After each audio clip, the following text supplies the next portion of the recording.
Bismillahirrahmanirrahim. Assalamualaikum warahmatullahi wabarakatuh. Qala Allah Ta'ala fi kitabihil karim ba'da a'udzu billahi minasy syaithanir rajim.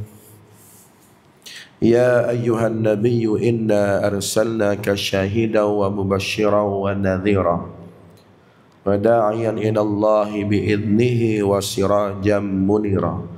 Sadaqallahul azim. Baiklah tuan-tuan, malam ni kita sambung pengajian kitab Asas Akidah Islam. Tuan-tuan ada buku, boleh buka muka surat 111. Muka surat 111. Iaitu masih lagi berkaitan dengan tajuk beriman dengan Nabi, beriman dengan Rasul. Apakah yang dikatakan sebagai al-imanu bil anbiya'i wal mursalin, iaitu salah satu rukun iman.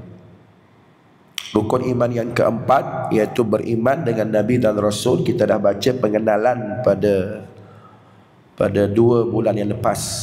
Bulan lepas tidak ada kuliah, bulan Ramadan kita tangguhkan kuliah. Jadi sambungan pada malam ni muka surat 111 tengah tu tegasnya. Tegasnya makna apa? Apa yang difahami daripada ayat tersebut. Ayat amanar rasul bima unzila ilaihi rabbihi wal mu'minun, ayat 18, ayat berapa tu? 285 Al-Baqarah. Ayat terakhir hujung surah Al-Baqarah tu diberikan ayat amanar rasul. Tegasnya daripada ayat ini, maksud beriman kepada Nabi dan Rasul itu ialah kita mesti membenar dan meyakinkan dalam hati 5 perkara. 5 perkara ni. Ini lebih kurang apa yang kita baca. Kalau tuan-tuan ikutlah, lebih kurang je kitab yang boleh dibaca di surah An-Nur, iaitu kitab saya baca Aqidah Ahlussunnah wal Jamaah.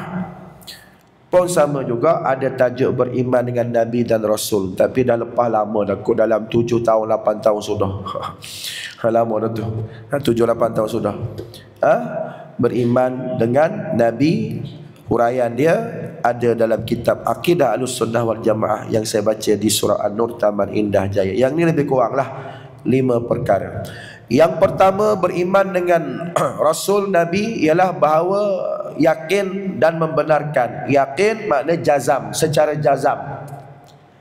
Yakin ni dia jangan ada penyakit yang boleh merosakkan keyakinan. Yakin dia kena sah, memang sah yakin.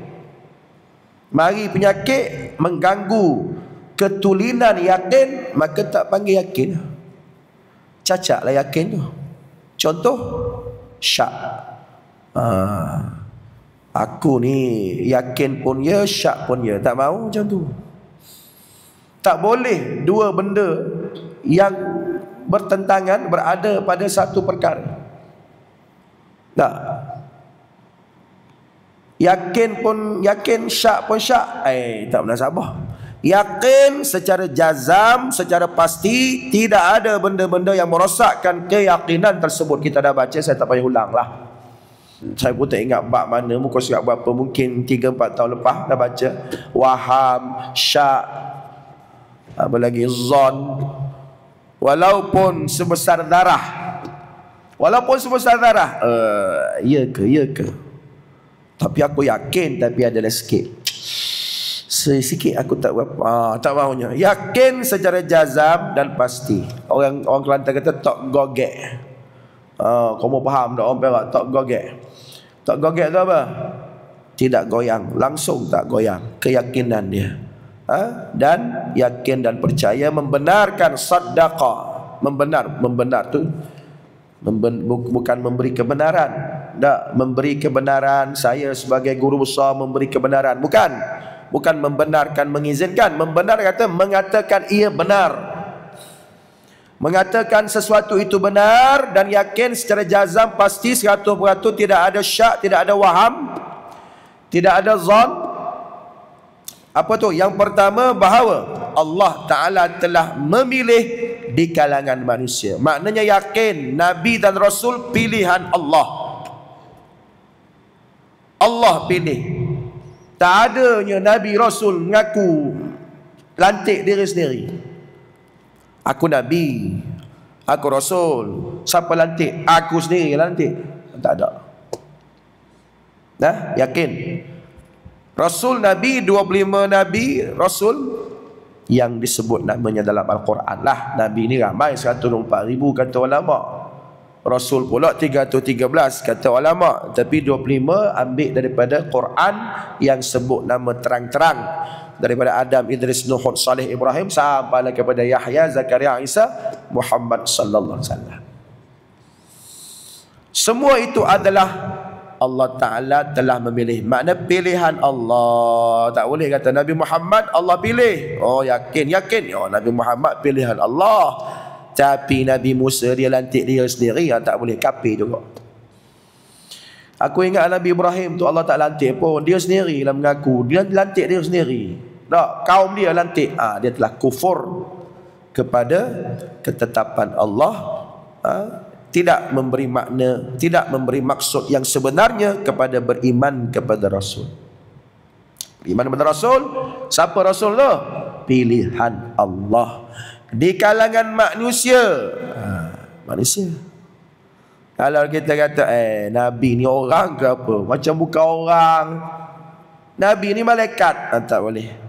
Rosak, gugur iman dengan Nabi. Tak sah.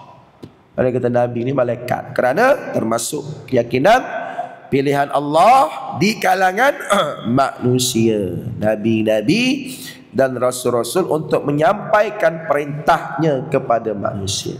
Ada tugas dia menyampaikan perintah. Jadi sengaja saya dimulakan kuliah dengan ayat Al-Quran surah Al-Ahzab. Saya tak ingat ayat berapa. Tuan-tuan carilah sendiri. Ya ayyuhan nabi, wahai nabi, kata Allah, inna arsalnaka syahidan wa mubasyiran wa nadhira wa da'iyan ila Allah biiznihi wa sirajan munira. Wa da'iyan ila Allah, tu menyampaikan perintahnya.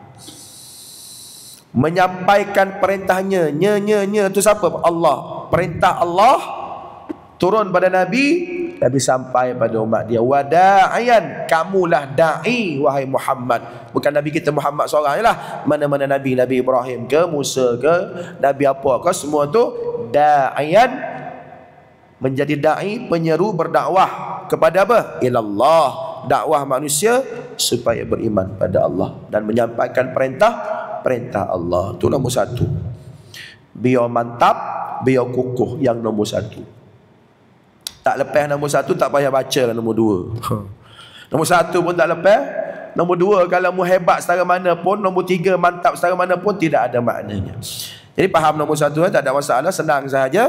Yakin secara jazam, beriman Nabi itu pilihan Allah, bukan umat dia lantik, bukan dia lantik diri sendiri, dan dia daripada kalangan manusia, bukan jin, bukan malaikat, bukan binatang, bukan haiwan, bukan makhluk-makhluk lain melainkan manusia. Dan khojanya ialah, tugas tanggungjawab amanahnya ialah da'iyan ilallah biiznihi, mengajak manusia, umat Muhammad, umat semua manusia kepada Allah, kepada agama Allah, kepada mentauhidkan Allah. Satu. B. Yang kedua, apa lagi makna beriman dengan Allah, beriman dengan Rasul dan Nabi? Bahawa nabi-nabi dan rasul-rasul itu mempunyai kelebihan.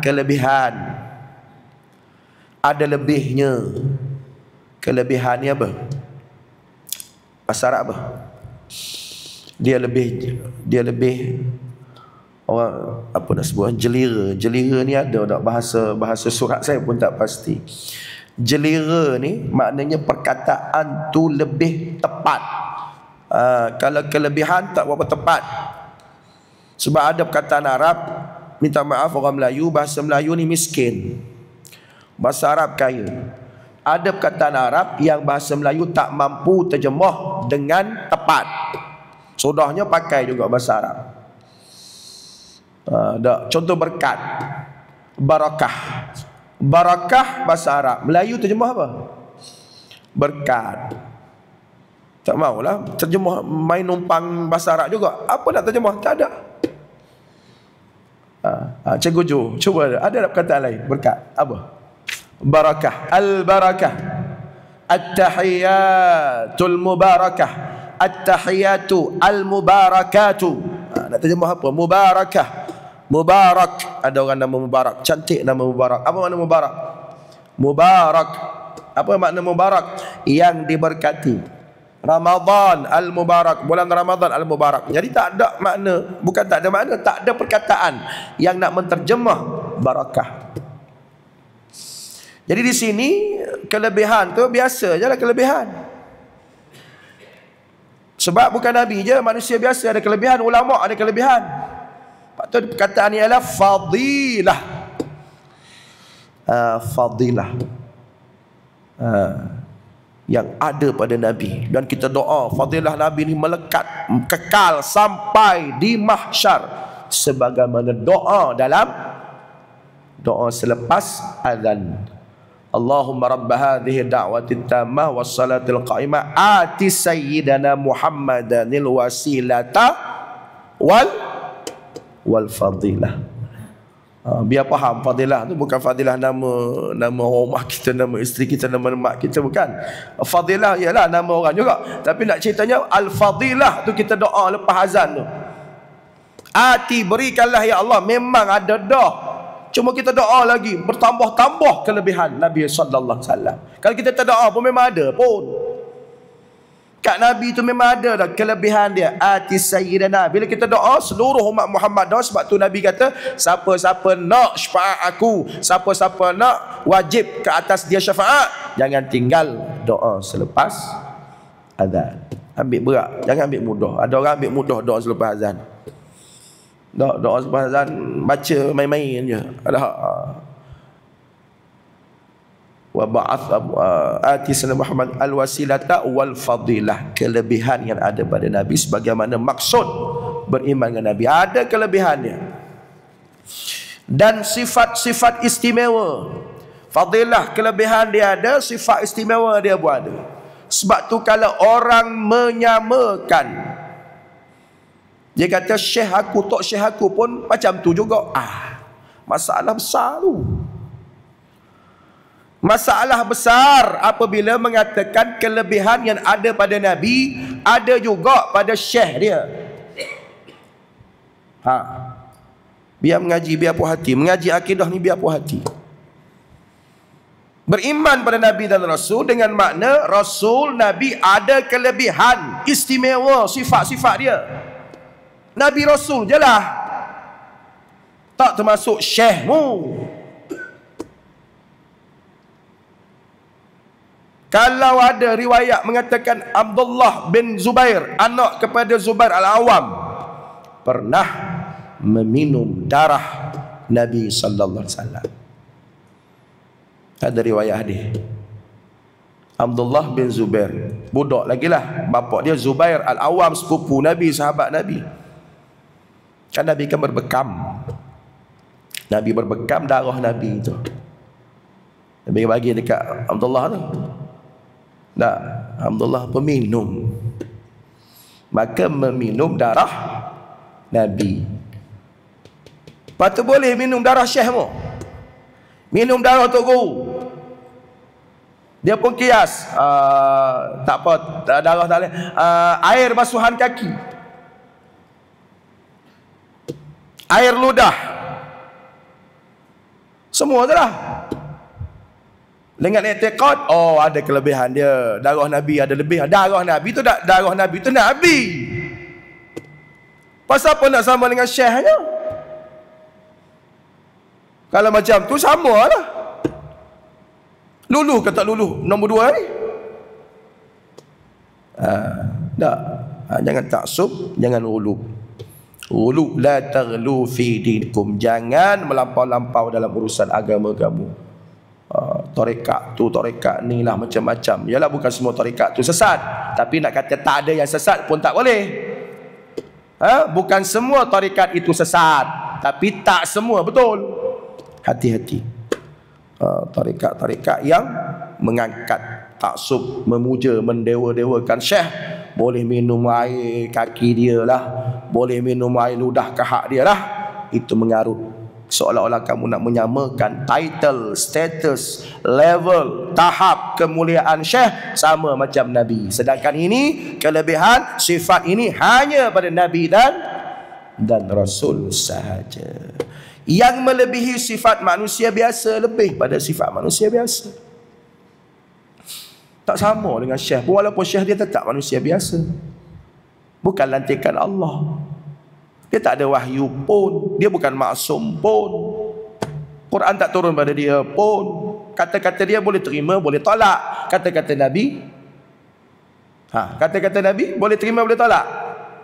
Kata-kata Nabi wajib terima. Kata-kata manusia boleh terima, boleh tolak. Imam mazhab pun boleh terima, boleh tolak. Tapi ulama hurai benda tu, kita ni siapa nak terima tolak. Tapi kita macam kita bermazhab Syafi'i, bermakna hal-hal tertentu kita menolak pandangan Imam Abu Hanifah. Orang bermazhab Hanafi, hal-hal tertentu dia menolak pandangan Imam Syafi'i. Orang bermazhab Maliki, hal-hal tertentu dia menolak pandangan Imam Ahmad Hambali. Biasalah tu. Macam orang puasa 6, tahniah kepada yang dah selesai. Yang belum mula sempat lagi ke mula. Hari ni dah buat apa dah? Dah selesai alhamdulillah. Maknanya dia mengambil pandangan Imam Syafi'i. Orang tak puasa 6, dia kata apa? Alah, bukan sunat pun, makruh. Maknanya dia menolak pandangan Imam Syafi'i, mengatakan sunat. Dia ambil pandangan Maliki, mengatakan makruh. Tak apa. Pasal apa tak puasa 6? Makruh. Padahal tak sempat, open house banyak sangat. Tak kisahlah tu, untuk melawak je. Nah, kenapa tak puasa 6? Oh, aku nak puasa tapi tak sempat lah. Nak jemput sana, jemput sini, open house sana, open house sini, kenduri sana, kenduri sini. Aku pegang Imam Maliki lah. Imam Malik kata makruh. Tak apa, dia tak ambil pandangan Syafi'i. Tak apa menolak pandangan Imam Syafi'i sekalipun dalam bab yang macam tu. Sebab kata-kata manusia boleh terima, boleh tolak. Kata-kata Nabi, Rasulullah, hadis sahih, hadis mutawatir, boleh ambil, boleh tolak. Kafir cakap macam tu. Sebagaimana ada seorang lawyer kat Pahang tu, dia kata dalam bab rumah tangga tolak amalan Nabi. Murtad. Jabatan Mufti Perlis kata murtad, naudzubillah.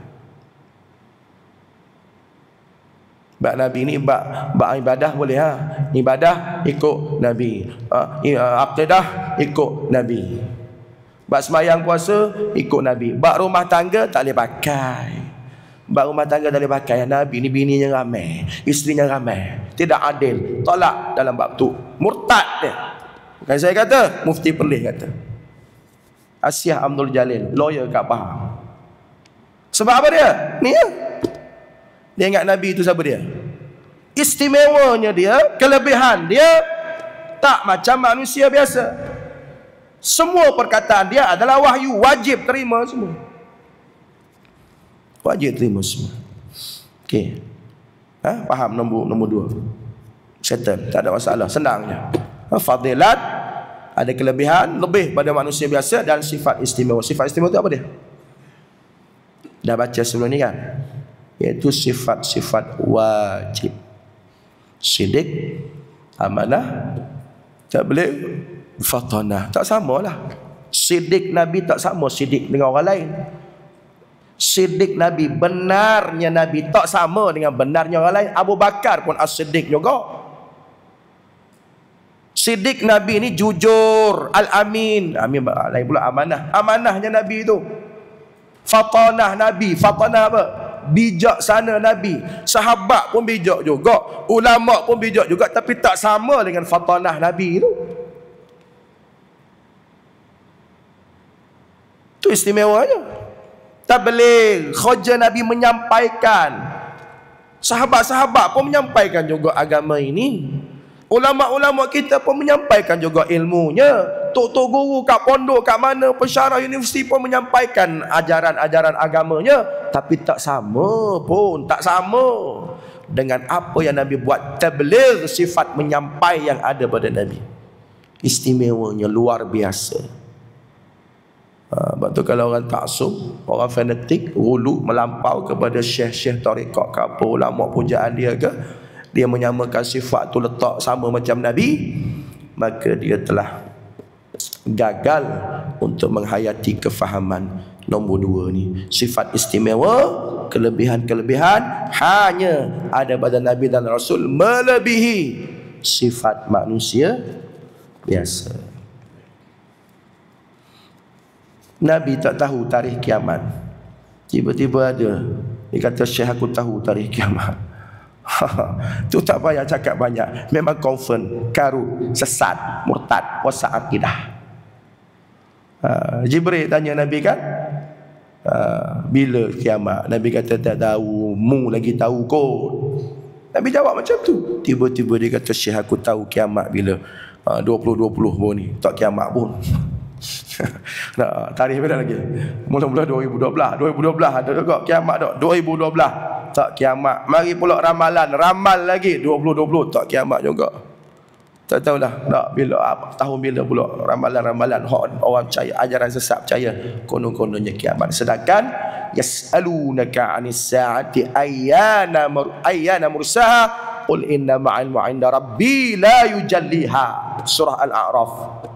Dia bertanya kamu bila kiamat. Qul innama ilmuha inda rabbi. Katakanlah wahai Muhammad, ilmu pengetahuan tentang tarikh kiamat tu Tuhan punya khoja, ilmu Tuhan. Aku Nabi tak ada ilmu pun. Tu contoh. Yang ketiga, apa lagi makna beriman dengan Nabi Rasul? Yang ketiga, bahawa mereka terpelihara daripada melakukan perkara-perkara jahat dan maksiat, sama ada lahir atau batin. Ketiga ni apa makna dia? Dia tak sebut kataan tu. Sebenarnya satu perkataannya. Apa perkataan tu? Sepatah je. Apa dia? Tak dengar? Tak ada dosa, 3 patah dah tu. Tak ada dosa dah 3 patah dah tu, sepatah je. Maksum, tepat. Sepatah je tu, nombor 3 tu. Tapi dia hurai panjang. Maksum, mim, ain, sad, waw, mim. Mim, ain, sad, waw, min. Maksum. Apa makna maksum? Terpelihara. Siapa yang pelihara? Allah pelihara. Terjaga. Siapa yang jaga? Allah jaga. Allah jaga, Allah pelihara. Maka Nabi dan Rasul terjaga, terpelihara. Maksum. Daripada apa? Daripada dosa, perkara jahat dan maksiat, sama ada lahirnya, zahirnya ataupun batinnya. Jadi Nabi ini maksum, terpelihara daripada dosa. Kan ada riwayat Aisyah radhiyallahu anha, isteri Nabi, kata, ya Rasulullah, kamu ni dah maksum, tak ada dosa. Pasal apa beria bangun malam, solat malam, tahajud, qiyamul lail, bengkok kaki. Kita tak maksum, kita dosa banyak. Bangun malam tak? Bangun, bengkok tak kaki tu? Bengkok sebab apa? Sebab kau tu melawak je tak? Bengkok juga ustaz. Bengkok, bangun malam sembahyang tak? Sujudnya panjang, berdirinya panjang tak? Bengkok sebab kau, tu tak kira.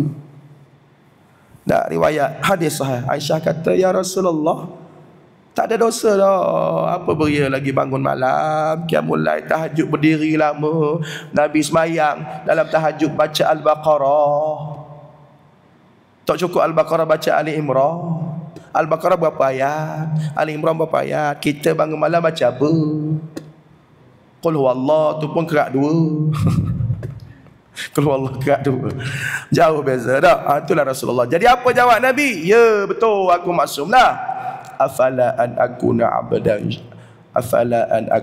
abdan syakura. Tapi salahkah aku bangun malam, semayang diri lama-lama, bengkok kaki ni kerana aku nak jadi hamba yang bersyukur. Sebab syukur makna terima kasih kepada Allah bangun malam. Kita dosa banyak, bangun malam tak berapa nak bangun. Bangunlah insya-Allah. berkat daripada bulan Ramadan baru ni. Mungkin bulan Ramadan baru ni kita latih diri kita, tarbiyah diri kita, sambil-sambil bangun sahur, makan sahur tu kita bangun malam. Biarlah berkekalan istiqamah sampai bulan Syawal, bulan Zulkaidah, Zulhijjah, sepanjang tahun bangunlah malam walaupun 2 rakaat, walaupun sekadar witir, biar istiqamah. Tu dia. Sebab kita banyak dosa. Nabi tak ada dosa, maksum, terpelihara. Ulama bahas yang dikatakan dosa tu benda jahat, benda maksiat. Tapi benda silap, kesilapan, kelalaian tidak terkecuali. Silapnya Nabi, terlalainya Nabi, berlaku tak? Ada. Tapi bukanlah nak mengatakan bukan maksum pun. No, sebab dia tak maksum-maksum ni kejahatan, dosa, maksiat, terpelihara. Nabi tak minum arak, Nabi tak berzina. Bahkan sebelum jadi Nabi lagi, Nabi dilantik Rasul umur 40. Sebelum umur 40, zaman budak-budak, zaman kanak-kanak, zaman remaja, tak sama dengan remaja kanak-kanak Mekah yang lain.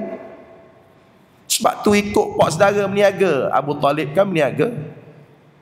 Ikut Abu Talib, ikut atuk dia Abdul Muttalib berniaga. Orang situ kata inilah budak yang baik, tak remaja yang baik. Al-Amin, jujurnya Nabi. Masa tu tak jadi Nabi lagi. Akhlak Nabi terbaik. Dosa tak buat, maksiat tak buat. Cuma ada kesilapan, ada kelalaian.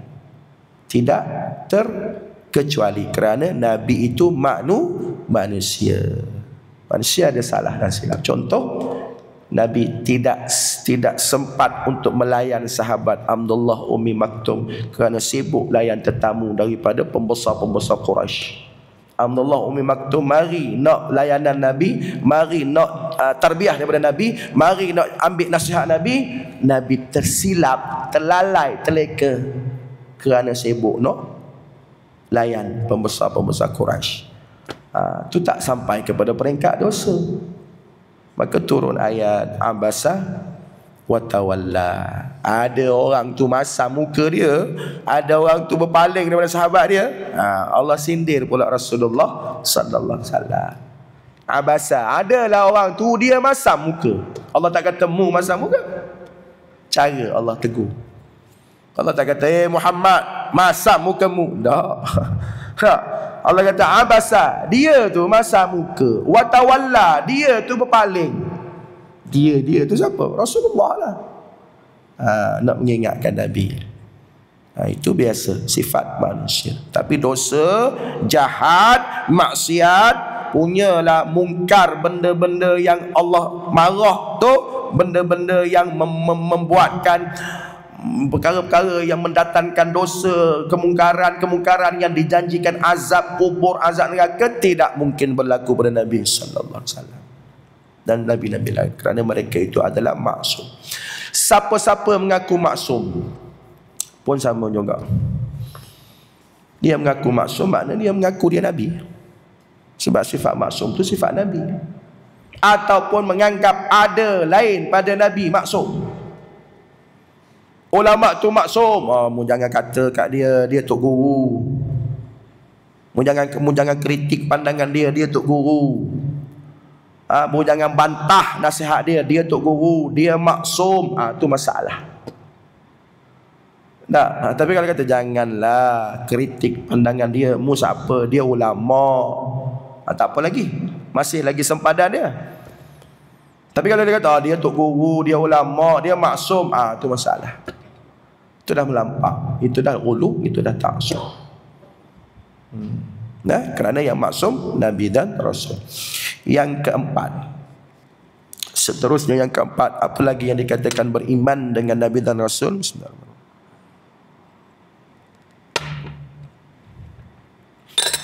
Bahawa segala apa yang disampaikan oleh mereka adalah benar daripada Allah.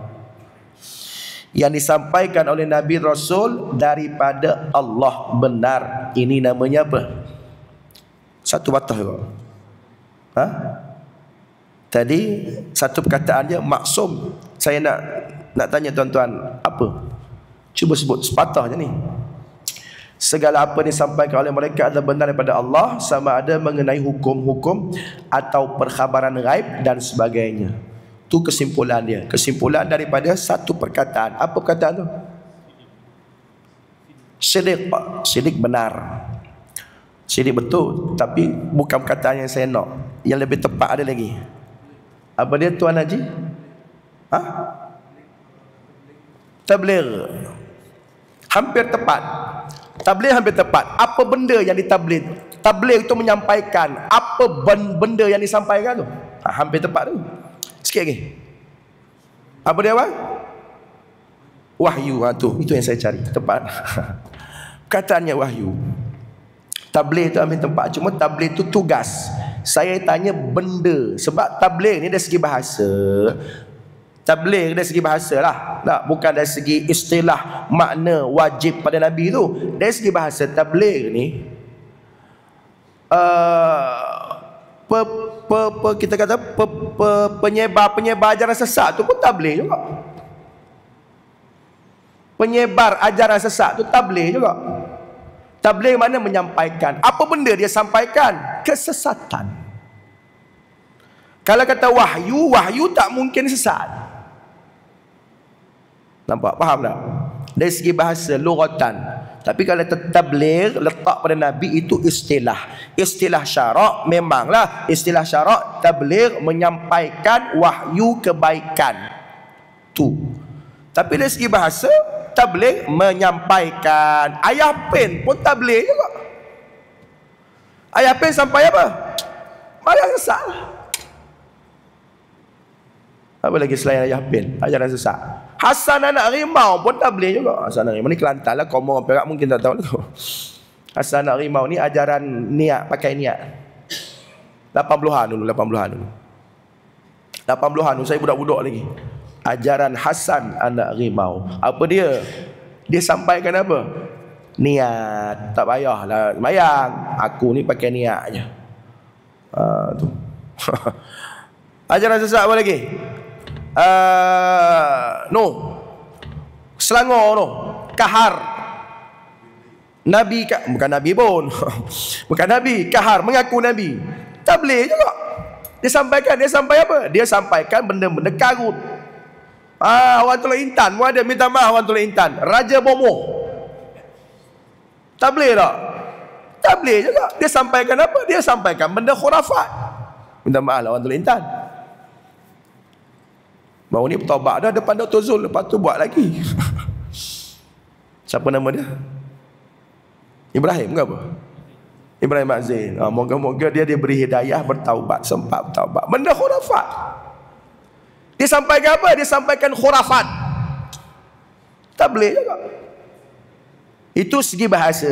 Habis itu sifat Nabi tabligh itu istilah syarak yang letak pada Nabi. Istilah syarak letak pada tabligh. Tabligh apa yang bahan apa? Tabligh itu tugas. Tabligh itu proses. Proses menyampaikan. Tugas Nabi menyampaikan. Baik, apa benda disampaikan yang tak mungkin sesat, yang tak mungkin menyeleweng, yang tak mungkin batil, yang tak mungkin khurafat karut marut, iaitu wahyu. Wahyu tu apa dia? Al-Quran. Tengok Nabi manalah. Kalau Nabi Muhammad, wahyu tu Al-Quran. Nabi Isa, wahyu tu Injil. Nabi Musa, wahyu tu Taurat. Nabi Daud, wahyu tu Zabur. Jadi hari ni kerja tabligh, kerja siapa? Pewaris Nabi. Nabi sampaikan wahyu. Nabi dah wafat.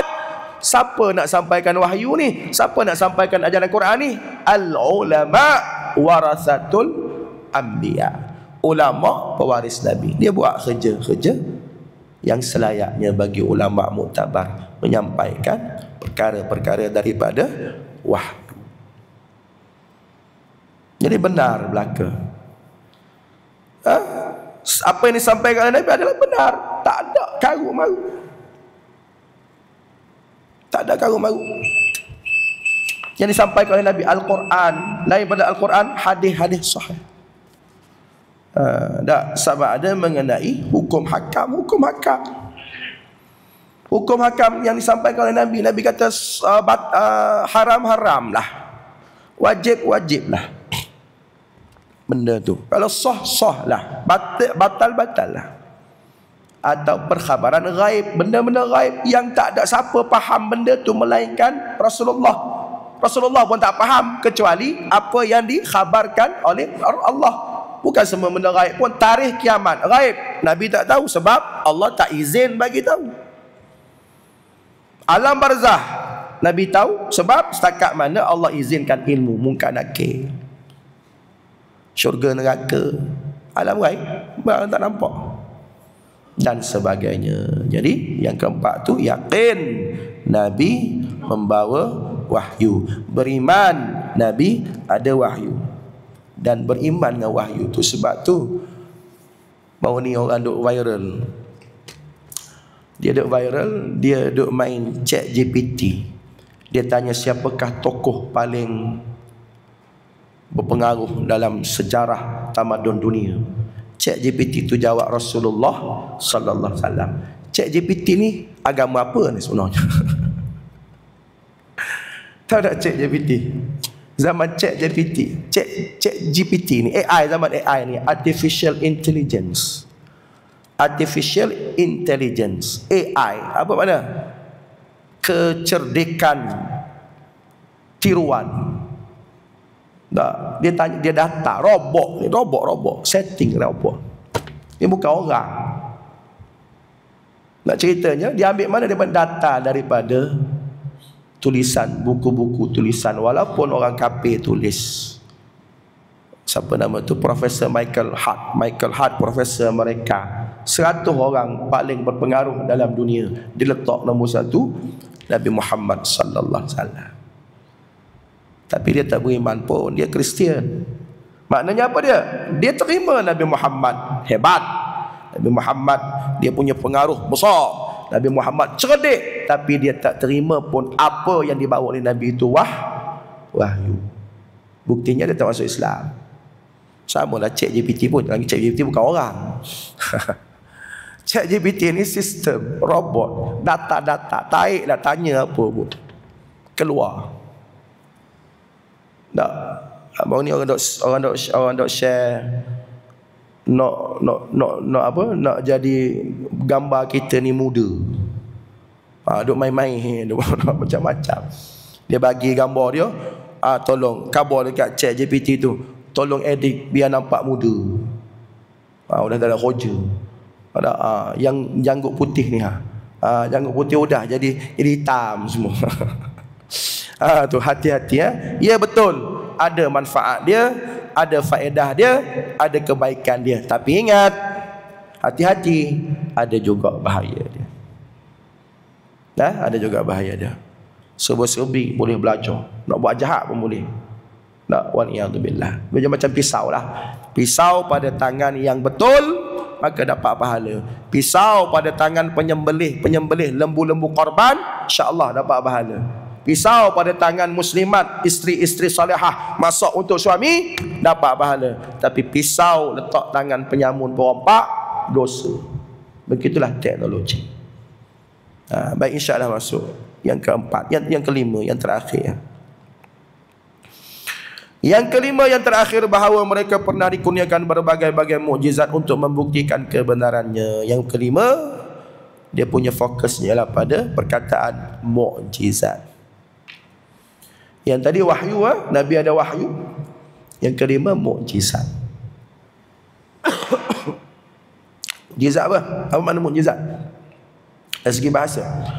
Dari segi bahasa, mukjizat ni perkara yang melemahkan musuh. Mukjizat daripada perkataan ajaza, yu'jizu, ijaz, melemahkan musuh. Musuh tengok, lemah. Contoh mukjizat Nabi Musa. Musuh-musuh dia, Fir'aun, Qarun, Haman, dia kata, tak boleh, Musa tak pandai ni, sihir. Menteri-menteri Fir'aun tu kata, ni tukang sihir hebat, Bani Israel. Ini tukang sihir taraf antara bangsa. Musa tak tahu apa pun. Sekali bertepan dengan Nabi Musa, Nabi Musa tunjuk tongkat dia je, dicampaknya tongkat jadi ular. Itu mukjizat. Baru tenganga-nganga tercengang-cengang hak kafir tadi. Hebat. Itu contoh memahami makna mukjizat. Melemahkan musuh. Dari segi bahasa. Dari segi istilah, apa makna mukjizat? Amrun khariqun lil 'adah. Benda-benda yang mencari adat. Perkara-perkara yang bercanggah dengan adat. Benda yang bercanggah dengan adat. Adat apa makna adat? Adatun. Adatun sudah jadi perkataan Melayu. Adat, kebiasaan. Bercanggah dengan adat. Biasanya macam ni, tapi mukjizat mari lain pula, tak sama dengan yang biasa. Biasanya tangan ni tak boleh keluar air. Adat kata tangan ni tak bolehlah mancukkan air. Tapi tangan Rasulullah, jari Rasulullah boleh memancutkan air. Itu mukjizat. Amrun khariqun, benda yang pelik.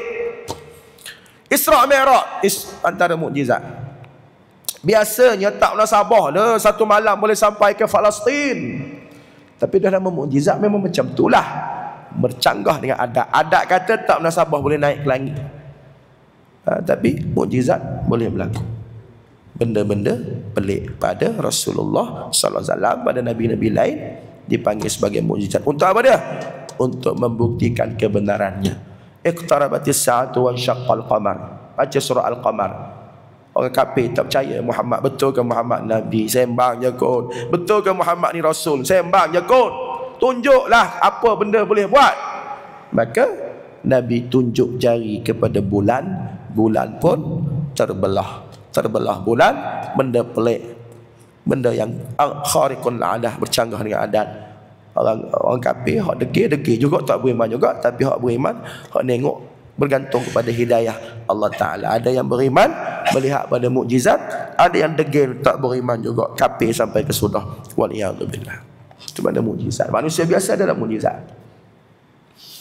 Manusia biasa ada tak mukjizat? Tak ada. Benda-benda pelik ada tak? Ada.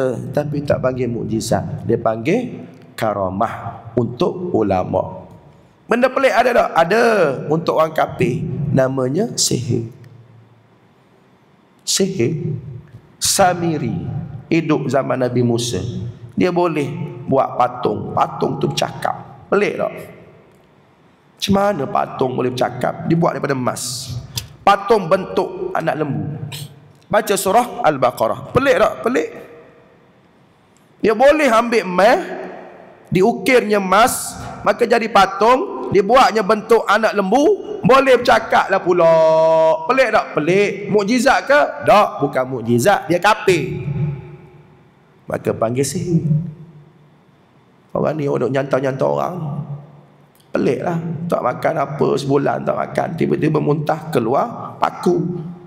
Muntah keluar rambut. Sihir, dosa besar, mati dalam syirik. Na'udzubillah. Siapa-siapa terlibat dengan sihir, santau menyantau ilmu hitam.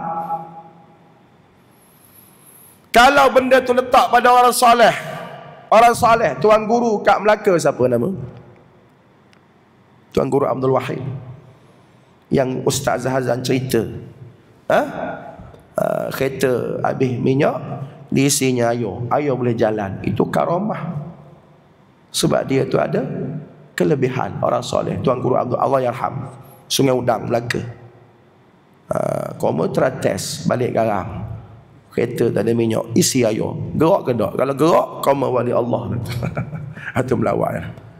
Kelebihan. Tok kenali ada kelebihan dia, ada firasat dia. Nah, itu karamah. Tengok rumah ni, kata tak lama rumah ni. Tak lama rumah ni akan rosak. Esok terbakar rumah tu. Masin mulut orang soleh. Karamah, firasat pada orang-orang biasa. Tengok pada siapa. Tapi untuk Nabi, mukjizat. Manusia biasa tak ada mukjizat. Benda-benda tu dipanggil karamah, atau orang kafir sihir dan sebagainya. Benda-benda pelik. Wallahu a'lam. InsyaAllah masuk cukup setakat tu, habis 5 perkara. 5 perkara tu selesai. Dan nombor 2 kita baca pada hari Ahad nanti. Ayatnya. Jumpa pada hari Ahad. Hari Sabtu pun ada. Hari Sabtu subuh. Jadi kita jumpa kuliah subuh hari Sabtu, kitab sirah Nabi, dan untuk kitab ni kita jumpa maghrib hari Ahad insya-Allah. Wallahu a'lam. Moga-moga apa kita baca kita faham dan kita amalkan sama-sama, memantapkan lagi, mengukuhkan lagi iman kita pada Nabi dan Rasul, dan kita layak mendapat syafaat Nabi sallallahu alaihi wasallam. Aqulu qawli hadza astaghfirullahaladzim li wa lakum wa billahi taufiq hidayah. Assalamualaikum warahmatullahi wabarakatuh. Bismillahirrahmanirrahim. Alhamdulillah wassalatu wassalamu ala Rasulillah wa ala alihi washabbihi wa man wala. Allahumma ij'al jama'ana hadza jam'an marhuma wa tafarraqana min ba'dihi tafarruqan ma'suma. Allahumma arzuqna mutaba'atan Nabi Muhammadin sallallahu alaihi wasallam awala wa akhira wa zahira wa batina wa qala fi'na wa ibadata wa amalan salihah. Rabbana atina fid dunya hasanah fil akhirati hasanah wa qina adzaban nar. Sallallahu ala Muhammad wa ala ali Muhammad walhamdulillahi rabbil alamin. Kita tutup majlis tasbih kafarah dan surat al-asr. Subhanakallahumma wa bihamdika.